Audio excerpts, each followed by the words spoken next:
আলাইকুম গাইস, আপনারা কেমন আছেন? আশা করি ভালো আছেন। আমরা আলহামদুলিল্লাহ ভালো আছি।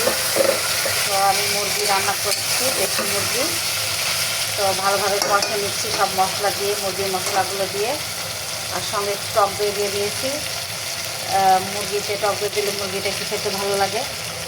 এখন আমি হালকা পানি দিয়ে মুরগিটাকে কষিয়ে নিই।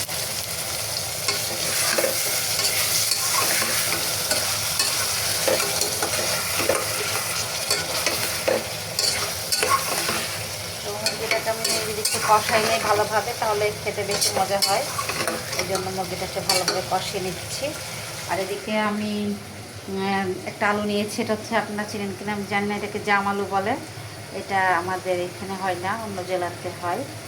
তো আমি এই আলুটাকে কিনে নিয়ে আসছি, এটা সিদ্ধ করে নিয়েছি। এখন এই আলুটাকে ছুলে মুরগির মধ্যে দিয়ে দেব।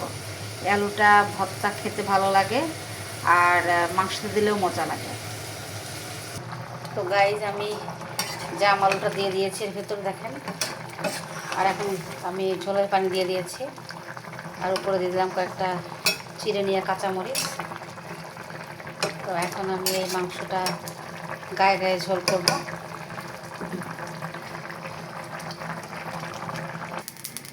এদিকে আমি জিরা গুঁড়া করে দিব, টেলে নিয়ে জিরাটা। তো ভেজে নিচ্ছি। মুরগি রান্না প্রায় শেষ। এই জিরা ভাজাটা দিয়ে আমি নামিয়ে নিই। আর এই জিরা ভাজাটা যদি দেওয়া যায় যে কোনো তরকারিতে, তাহলে খুব সুন্দর একটা সুঘ্রাণ আসে। এখন আমি এটা সুন্দর গুঁড়া করে নেব, গুঁড়া করে দিয়ে দেবো মাংসের ভিতরে। তো গাইস, মুরগির উপর আমি এই যে টেলে নিয়ে জিরাগুলো দিয়ে দিলাম সুন্দর করে। আর এই জিরাটা দেওয়ার পর একটা সুন্দর একটা সুঘ্রাণ আসছে।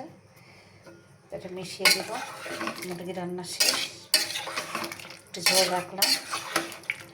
তো আপনারা এভাবে এই আলু দিয়ে রান্না করে খেয়ে দেখবেন, আশা করি ভালো লাগবে। ভালো লাগলে অবশ্যই লাইক করবেন, সাবস্ক্রাইব করবেন। ভালো থাকবেন।